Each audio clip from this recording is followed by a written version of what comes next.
From Hollywood, it's time now for... Johnny Dollar. Hi, kiddo.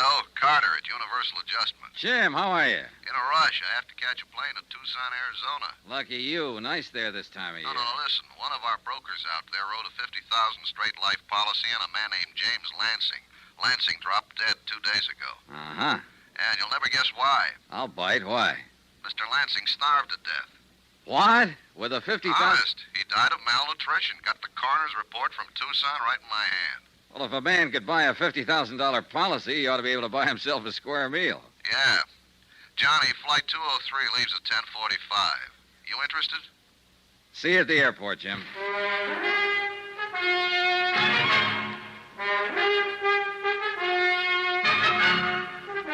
Tonight and every weekday night, Bob Bailey in the transcribed adventures of the man with the action-packed expense account, America's fabulous freelance insurance investigator... Yours truly, Johnny Dollar.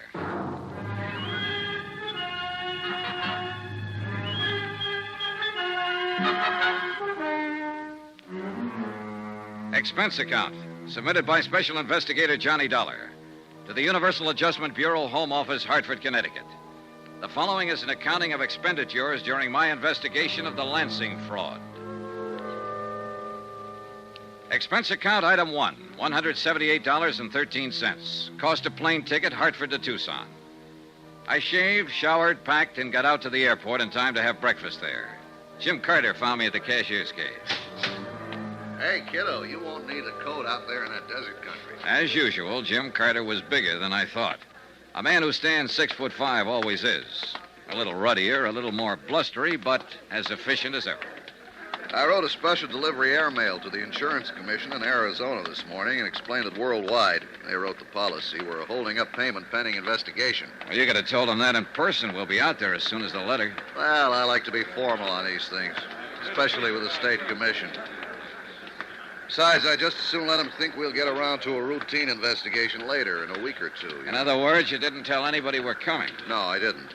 Maybe we can work it better this way. The faster we move in and find out what's what and aren't bothered by anybody, the better off we'll be. Hey, give me your ticket, will you, John? Yeah, sure. Here you are, pal. Thank you, sir. Yeah. Johnny, that commission is going to get formal sooner or later and ask a lot of questions. Mainly, why doesn't Worldwide honor the claim and pay off the beneficiary? So we'll have to skedaddle and get ourselves some good answers for him. Yeah, sir. Hey. You may board the plane. Yeah, thanks, pal.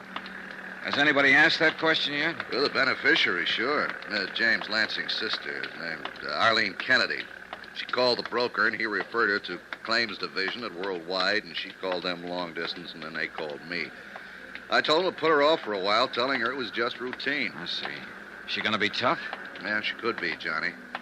I understand she has money of her own, and she has some influence in and around Tucson. Oh, a lot of money? Yeah, and trust. She's very comfortably fixed. Yeah, watch yourself, kiddo. This, Mrs. Kennedy's pretty upset by the whole business. Can't blame her for that.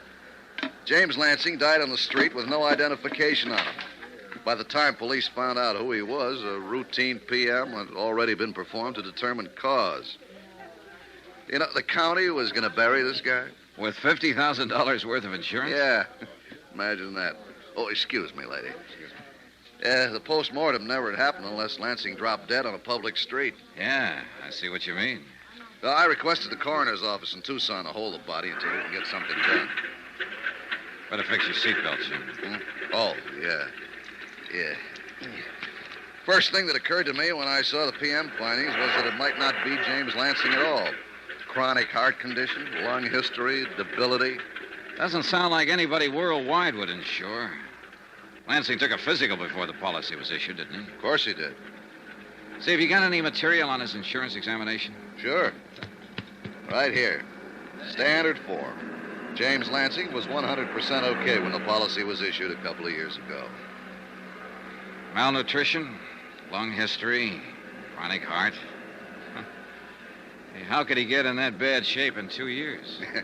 That's a pretty good question, Johnny. I bet the answer is going to be great. Yeah. What's the examining physician's name? Let me see. Oh, here it is. Dr. Carl Mayhood, Suite 932, Valley National Building, Tucson. He's our first job, Johnny. Hey, cute stewardess. Yeah. Well, back to business, kiddo.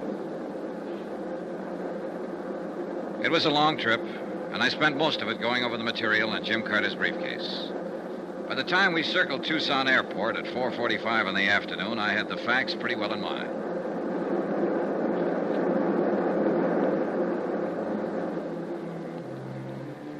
Expense account item 2, $350, cab fare, Tucson Airport to the Pioneer Hotel.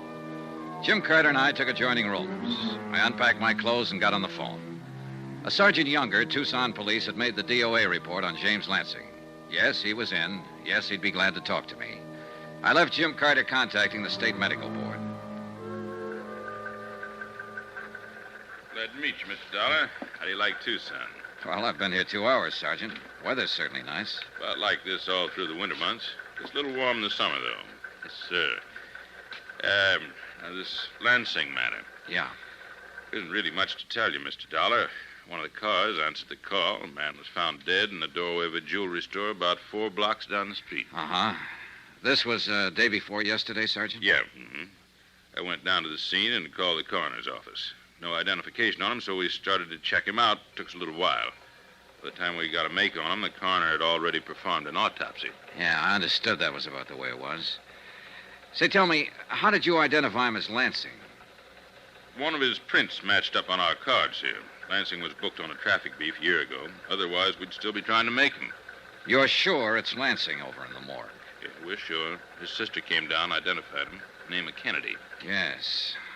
Well, what did Mrs. Kennedy have to say about the cause of death? Nothing. That malnutrition bit didn't do a thing for her, huh? Not a thing, no, sir. We all thought Lansing was some sort of a transient. You know, just some old bum until we identified him. Uh-huh. Any witnesses see him die? No, haven't found any. According to the coroner, he'd been dead an hour or so before anybody noticed him at all.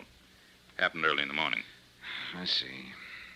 Say, did Lansing have any other business down here, other than that traffic violation? Nope. All right. Who do I have to see to get into the morgue? Well, I'll phone the coroner for you. Won't be any trouble there. You want to go over now? No, later on, maybe. Dollar, Yeah? death was from natural causes. There's no doubt about that. Yeah. Then no matter how much you investigate, you people are going to have to pay off. Well, aren't you? Maybe. We just have to be sure of one thing. What's that? That we insured the right man.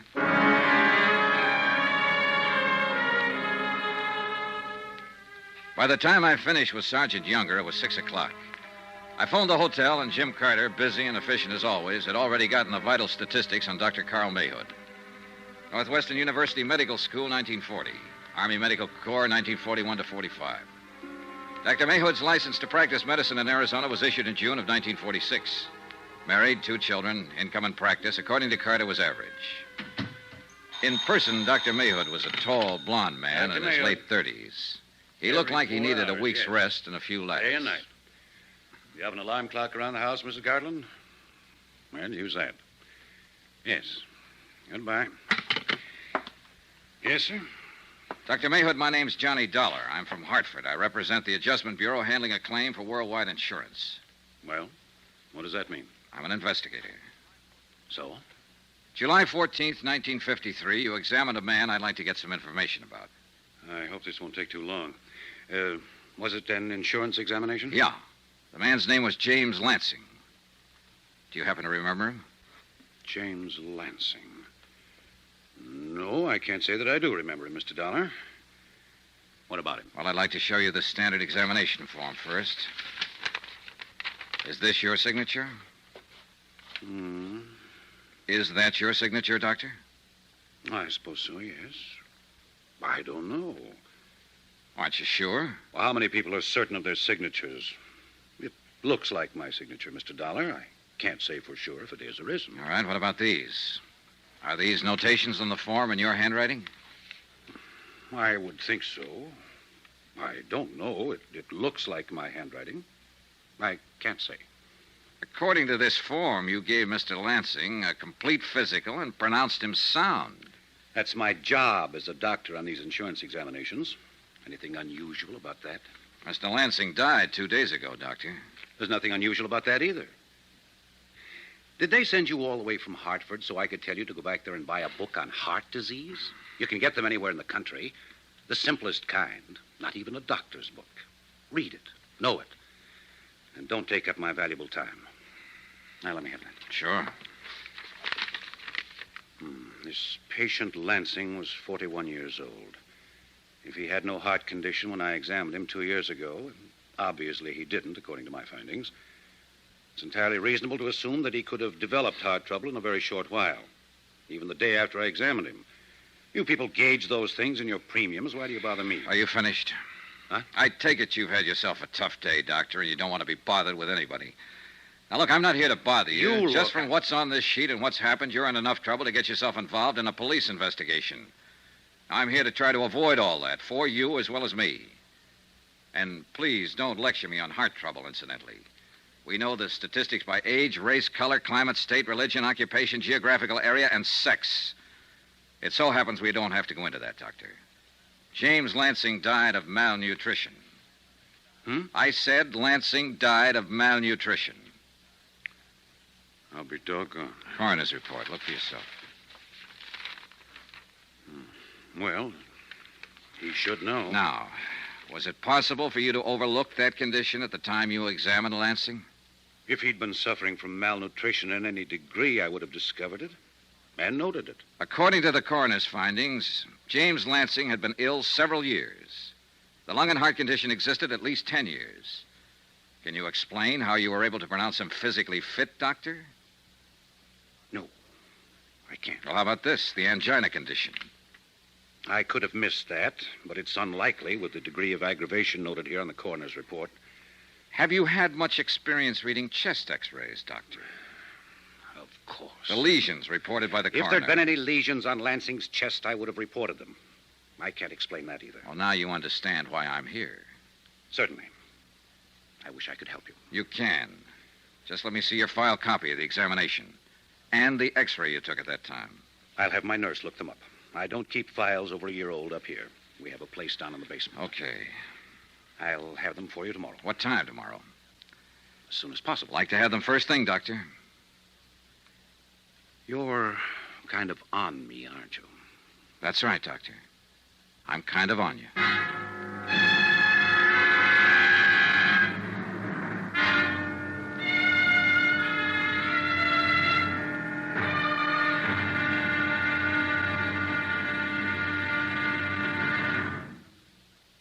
There'll be another intriguing episode in our story of the Lansing fraud tomorrow. Tomorrow, $50,000 is a good price for a killing. Most anybody will listen for that kind of money. Join us, won't you? Yours truly, Johnny Dollar.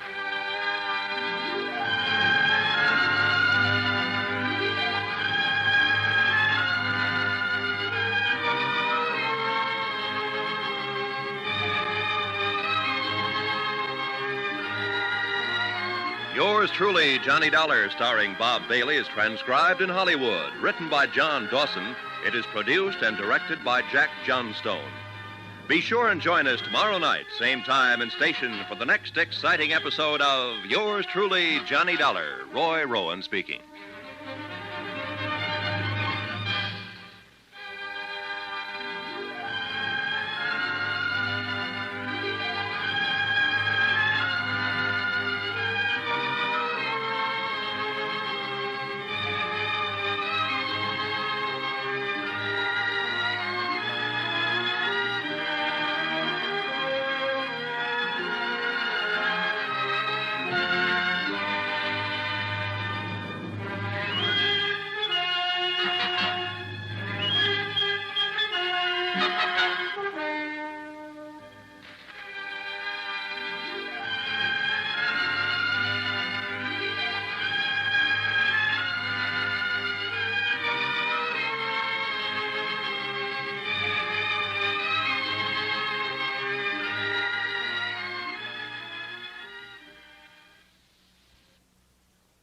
When you suffer from irregularity and take mineral oil for relief, chances are that you get only halfway relief.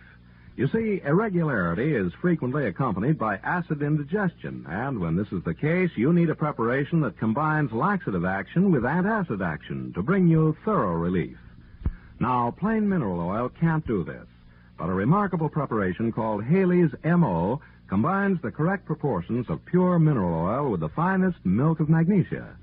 As a result, Haley's M.O. gives you thorough relief.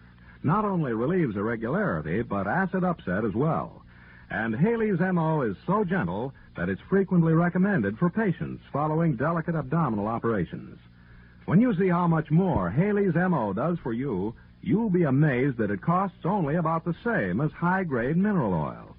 You can identify Haley's M-O on the package.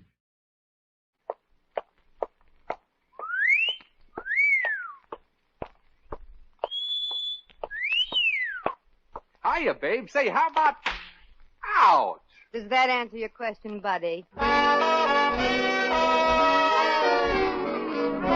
The Adventures of Maisie, starring Ann Southern.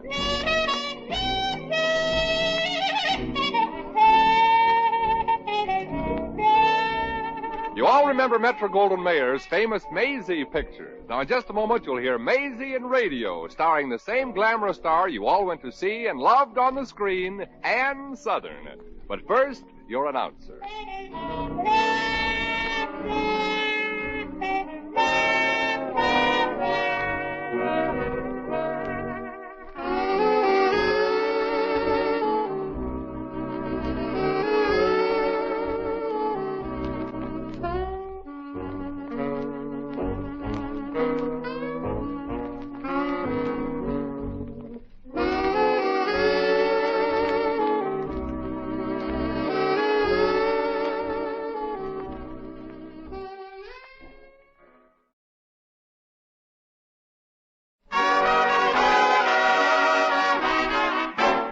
Here's Ann Southern as Maisie. Yep, I'm Maisie, like the man said. Maisie Revere. I was born in Brooklyn in 1900 and... Well, I was born in Brooklyn. You know, there's an old saying that clothes make the man. But I got a little story that proves that clothes also make the woman, if you know what I mean. It all started back in London, England. I'd gone over there with a musical revue called Humpty Dumpty. Well, if you think Humpty Dumpty fell off a wall, you should have seen our flop. So there I was, stranded in London, and broke as usual. Luckily, I managed to get a job as a model at one of them hoity-toity dress salons. Salons that catered strictly to women born with silver spoons in their mouths. Well, one day, a couple of us mannequins were modeling gowns for one of them stuffy title dames. And this, Lady Smythe, is a creation of which Turnbull and Company is especially proud. I should like to call your ladyship's attention to the plunging neckline. I shouldn't think it would be necessary to call anyone's attention to the neckline, Mr. Turnbull. Plunging, indeed. It looks to me as if it were torpedoed. Remove it from my sight at once. Oh, but your ladyship, this is an exact replica of what has been worn in America. Mr. Turnbull, what is considered quite the thing in the colonies does not interest me in the least. Remember, I am an Englishwoman, not an Indian. And if you have nothing more suitable to show me, I'll just... We do, your ladyship. We've just scads and scads and scads of the very latest, the very, very, very latest. Next, please. Come on now. But while the next model paraded in front of her royal hastiness, I peeked through the curtains to get a closer look. And this gown, your ladyship, we consider poetry. Sheer poetry. I consider it waste, sheer waste. Kindly remove it from my sight. Yes, your ladyship, at once. Nothing seemed to please this warmed-over Yorkshire pudding. Her reaction to each gown model was the same. One nostril went up like she was trying to smell something, and the other one looked like she had just smelled it. Too bad, too, because she was young and beautiful. Next, please. Miss Revere. Her ladyship is waiting. Oh, coming, Mr. Turnbull, coming. Ah, your ladyship. Here we have the very ultimate in gowns pour la danse. Chic, revealing, and yet it exercises a certain restraint. I should like to examine it a bit closer.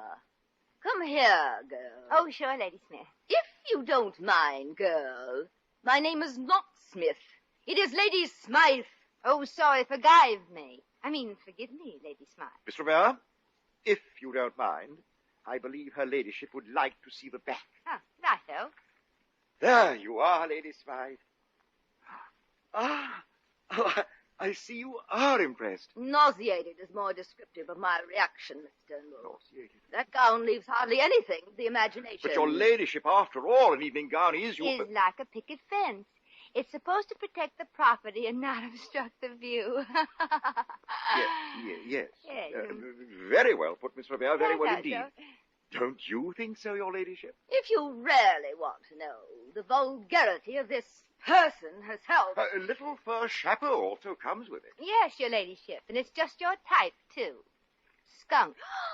Well, I've never been so insulted in all my life. Well, maybe you should be, dearie, so you'll know how it feels to take it instead of just dishing it out. Miss Revere, her ladyship is a customer here. I demand that this uncouth person be discharged at once.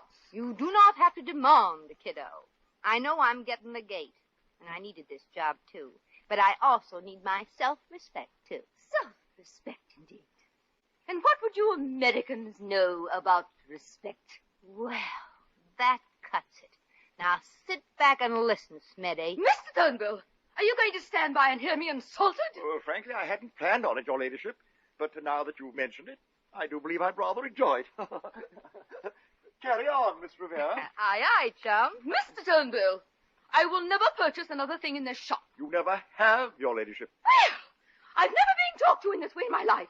In our circle. That's just the trouble with your circle. Ever since you were born, you've been traveling in one. What? You never gave anything, just took what you thought was coming to you. In other words, you and your kind are just... Parasites?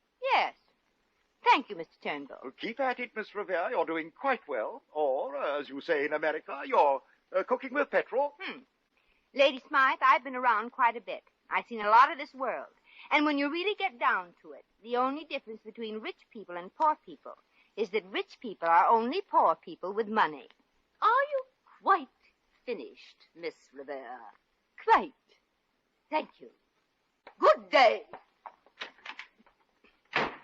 Oh. Well, I guess I might as well get off my soapbox, Mr. Turnbull. I'm sorry I ruined the sale for you. Not at all, Miss Revere. I enjoyed the ruining immensely. Well, I didn't mean to lay it on so thick, but... Oh, but if I may be permitted to make a comment, some of those things that you implied were quite true. But while you were haranguing Lady Smythe, Miss Revere, I had an idea which I would like very much to discuss with you later. Later? Why not now? Oh, come, we can't possibly discuss it now. It's 5 o'clock. It's time for tea. Oh, yes. One mustn't miss tea, must one?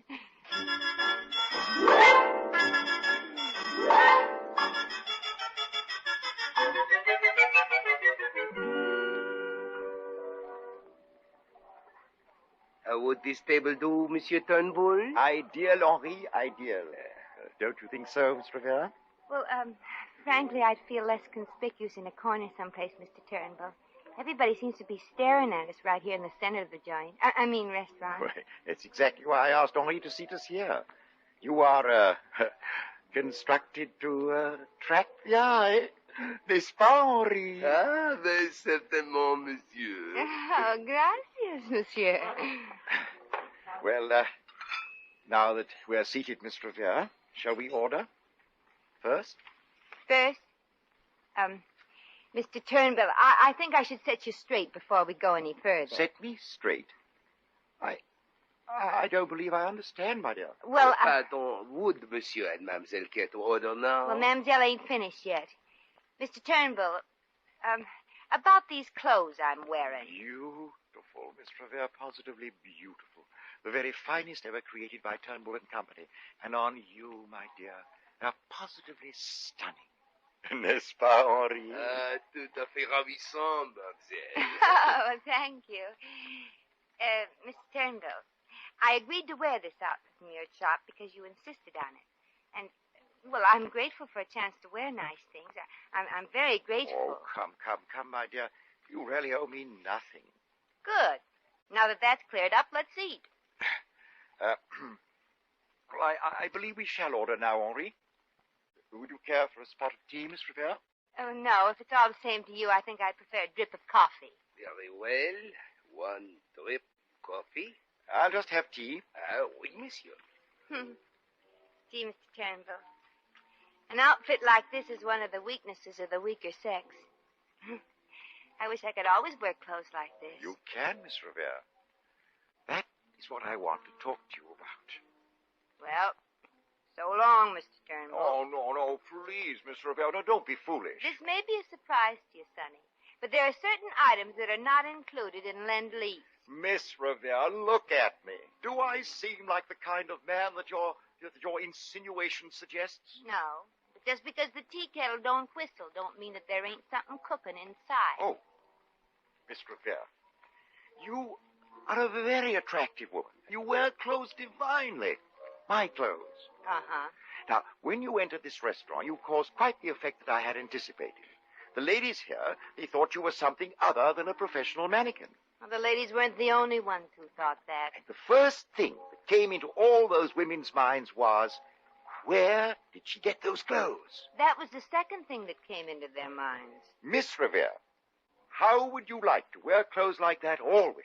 Go to the most exclusive hotels and resorts and have more than enough money not to have to worry about tomorrow. No strings? No strings. What's the gimmick? The gimmick? What do I have to do to win this British quiz program? Well, Miss Revere, since the war, barely enough customers have patronized my salon to pay the overhead. Mm-hmm. At one time, the rich came to my salon from all over England. Well, you can't expect that anymore, Mr. Turnbull. Now, petrol is rationed. Even the rich can't afford to travel to Turnbull and Company. Exactly. But there is no reason why Turnbull and Company can't travel to the rich. Oh, you mean sort of a traveling salesman? No, a traveling saleswoman, Miss Revere. In other words, you. Me? I never sold clothes in my life. You wouldn't have to sell. You just travel around at my expense to where the rich congregate. Oh, and all I have to do is casually mention where each garment I'm wearing is from and the price. Exactly. And when the ladies notice how the eyes of their attentive swains and husbands wander from their drab selves to your.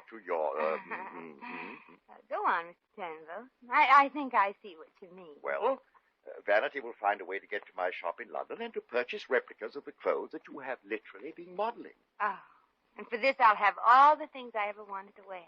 Yes. However, there's one slight catch. Well, this is where I came in. I mean, Miss Revere, frankly, many of the best families in England, they don't quite understand Americans. No.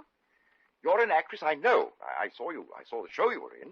Oh, so you were the one.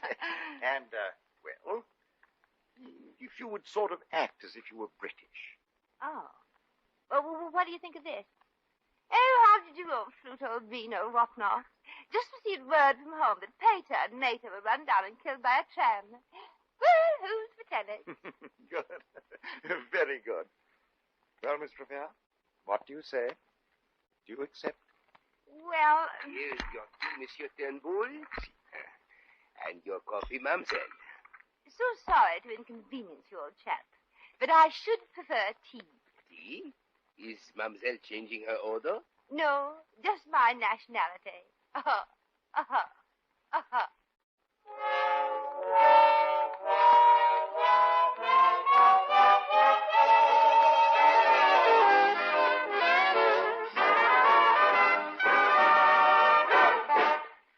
The Adventures of Maisie, starring Ann Southern, will continue in just a moment.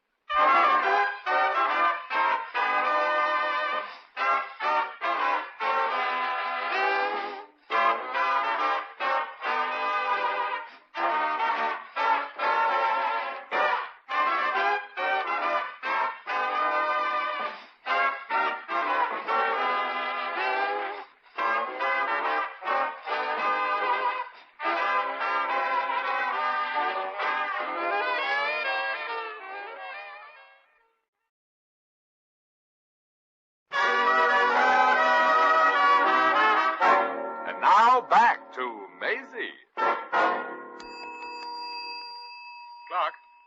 Clark. Oh, yes, Lord Deverich. I was just in the process of sorting the morning post. There's the usual letter for you, your lordship. From Lady Smythe, I presume. Yes, sir. Tear it up. Destroy it, sir? Oh, but it's scented. Oh, the most exotic perfume. Very well, Clark. You may smell it a few more times and then tear it up. Yes, sir. Thank you, sir. My only purpose in coming to this dull resort was to escape the obvious marital net that untiring woman seems determined to draw me into. However, I really didn't come here to burden you with l'affaire Smythe. Would you be kind enough to telephone the groom at the stables and ask him to saddle up that grey stallion, Firefly? Like a good fellow, Firefly, your lordship? Isn't he a bit, spirited? Quite. Certainly your social staff can conjure up some activities more blood-tingling than whist or pin the tail on the donkey. Oh, but your lordship, Kensington Lodge has always been a vacation resort for, people of more advanced years. Perhaps. But if some of your aged guests don't do something besides just sitting around under trees, they're liable to take root. I'd give £10 right now if I could feast my eyes on an exciting, beautiful woman again. Porter, do be careful with my luggage. My entire wardrobe, consisting of 34 complete ensembles from Turnbull and Company, 326 Drury Lane, London, alterations made free, is in there. Clark, I owe you £10. Oh, she does seem quite attractive, your lordship. Quite. The American GIs had an expression that aptly described that particular type of attractiveness. I believe the phrase was, words to that effect. Oh, come, chaps. Kindly deposit my luggage at the desk and scamper out of my limousine and help my chauffeur and footman. Feetman. I have two, you know. Do help them, will you? Yes, at once, madam. Oh, thank you, madam. Oh, not at all, my good chap. Surely you've been given £5 tips before. £5 tip, your lordship? She must be very wealthy or American. Hard to tell what she is with that accent. Yes, set down my hat box here, boy. And be careful. It's just full of my new chateau. Chapeau. Pardon me, your lordship. Yes, madam. What may we do for you? Good afternoon, clerk. My good friend, Mr. Turnbull of Turnbull and Company, creators of the very artily art and feminine apparel, established in 1925, wide ahead, I do believe, for accommodations. Don't you know? But of course, your grace. Oh, no, I'm Maisie, silly. Maisie Revere. Yes, Lady Revere. If he failed to send the wire, I should be livid, but absolutely livid. Lady Revere? Oh, I do hope there's been no mistake. But here's Mr. Turnbull's wire. Kindly book a suite for a Lady Maisie Revere. Oh, gee. The telegraph company left out a comma. It was supposed to say, book a suite for a lady, comma, Maisie Revere. I believe you dropped your glove, Lady Revere. Oh, thank you. Well, thank you very much. You were saying, Lady Revere, something about a comma, I believe. Oh, yes. I was saying that should I like it here, I should be very glad to come again. Don't you know? Oh, I see. I'm quite certain that you'll enjoy your stay here, Lady Revere. Would you think it too presumptuous of me if I were to ask you to join me for tea? Well, aren't you the pushy one? I am not in the habit of partaking of tea with strangers, my good fellow. Oh. Well, I'm Lord Anthony Deverish, Lady Revere. Oh, well, now that we've been introduced, I suppose it's all right. Well, that's very charming of you. Shall we say out on the terrace, about 4:30-ish? Oh, well, I'm practically parched, Lord Deverich. Could we perchance make that 3:30-ish? Delighted, my dear girl, delighted. I merely suggested a later hour to give you ample time to shower or tub. Oh, well, I'm much too parched to shower or tub. I believe this time I shall just basin. Yes. Basin. You have a delightful sense of humor, Lady Revere. I'm frightfully glad we've met. Frightfully. Oh, frightfully, don't you know? I just checked with the housekeeper, and I believe your suite is all ready for occupancy. I shall have your luggage brought up immediately. Oh, thank you, my good man. Here, this is for you. Oh, thank you indeed. I was just going upstairs to my suite to change. Lady Revere, perhaps we can ride up together in the same lift, Oh, well, don't you think it might be safer in the elevator? Elevator? But, isn't that the term used in America for lift? Oh, yes. Now that you mention it. I'm afraid I've been going to too many of those cinemas made out there in the colonies. You know, where a girl meets a man 1 minute and... Yes, and then the next minute he invites her to dine. Yes. Things just don't happen that way in real life. Why, sometimes he doesn't even know what she really is. How true. Mm. And then scarcely 2 minutes after they've met, The boy and the girl always subconsciously find themselves calling each other by their first names. Yes. So untrue to real life, what? Quite untrue. Yes. Well, I'll meet you at 3:30 for tea, Tony. And I'll be waiting impatiently, Maisie.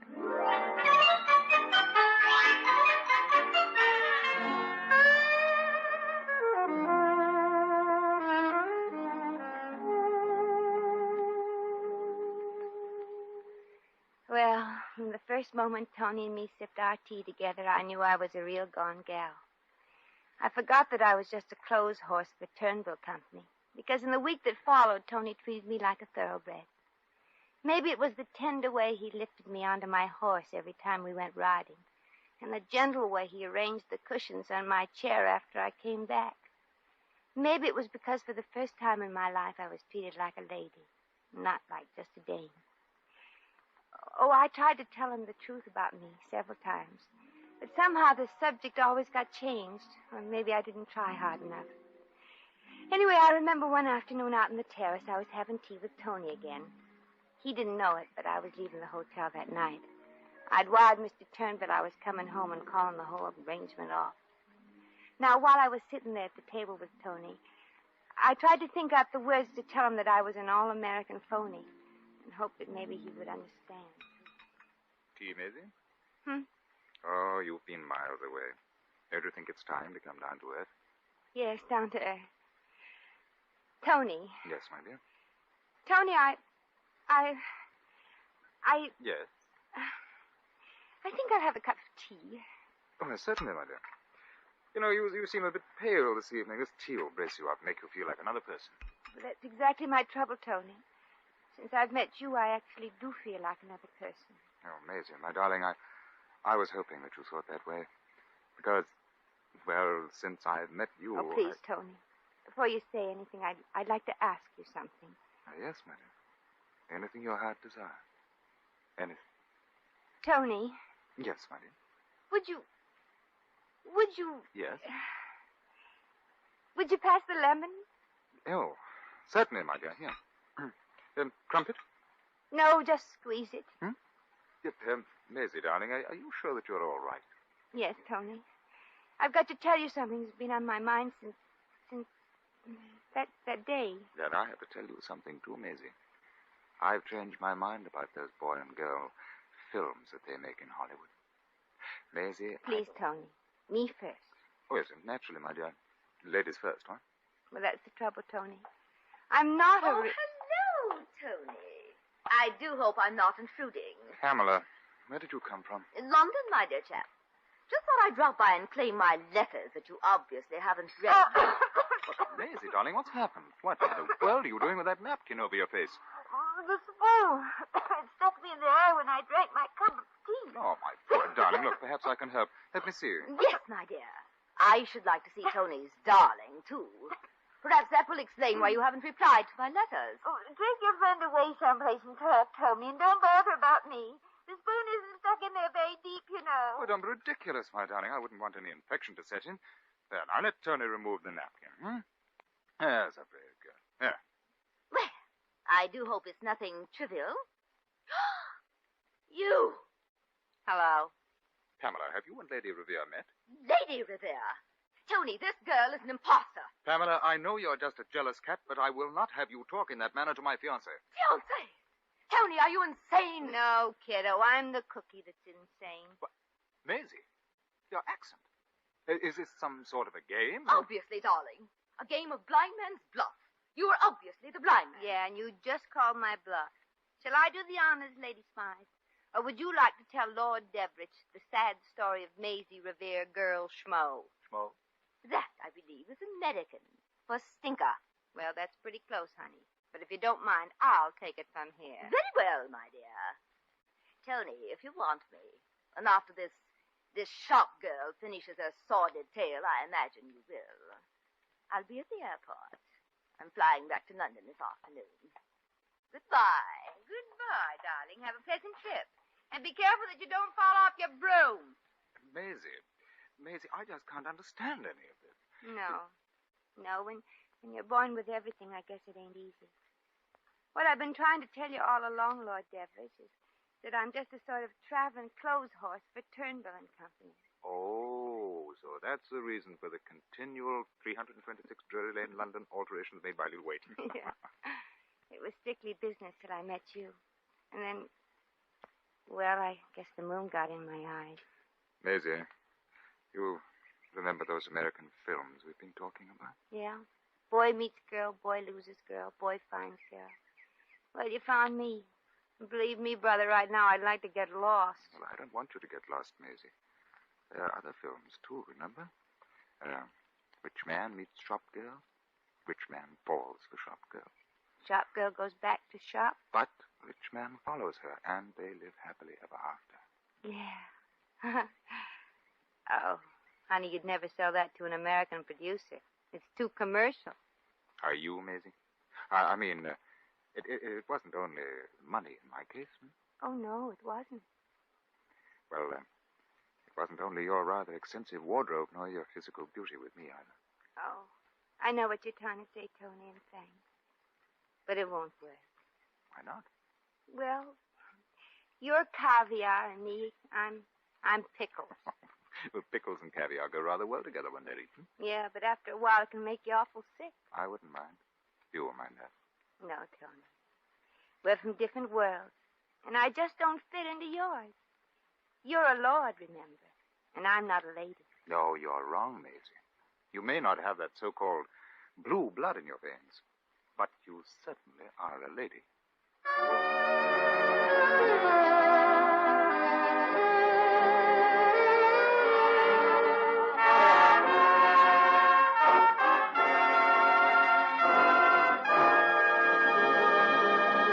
In just a moment, we shall return to the adventures of Maisie.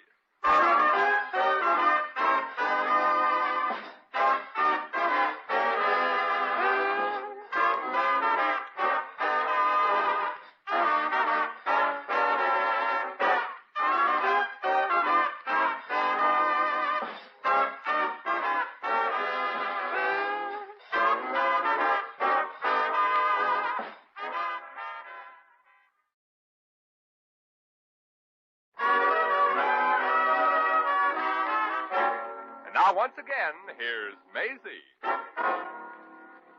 Well, that's the story of Cinderella and her Prince Charming. Maybe some of you are saying that I should have married Tony. See what happened. That marriage is a wonderful institution. Well, maybe marriage is a wonderful institution. But Tony and me, we just didn't talk the same language. There's one thing I did learn, though. It's always better to tell the truth than lies. At least when you tell the truth, you don't have to remember what you said. Well, get along there, feet. London is miles away.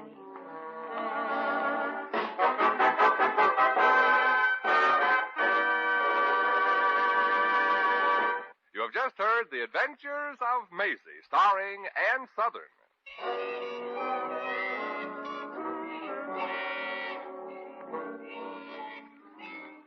Maisie was written by Arthur Phillips. Original music was composed and conducted by Harry Zimmerman.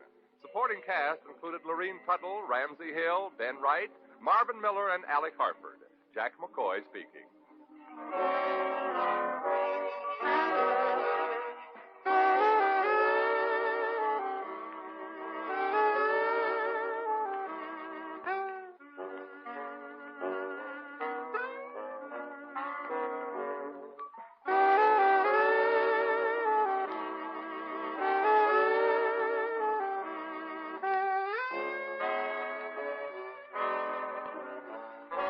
Thank you, Marie Wilson and Charlie Butterworth, for your contribution to the evening's fun. And immediately after Tiny's message, there's a little vocal contribution I'd like to make. All right, Tiny? Thank you, Al. Okay, Lud?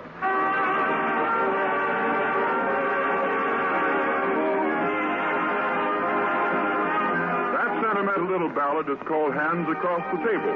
Whether it conjures up a picture of two romantic people holding hands or a picture of Junior reaching across the table for a second piece of cake, I want you to remember this one fact. Those hands, no matter whose they are, can spread the germs of many common diseases. That's why I want you to realize how important it is to keep hands clean, to wash them regularly and always before meals with Lifebuoy. which not only removes dirt, but helps to remove germs. Teach the children this habit. Form it yourself. Always use Lifebuoy for hands and face as well as the bath.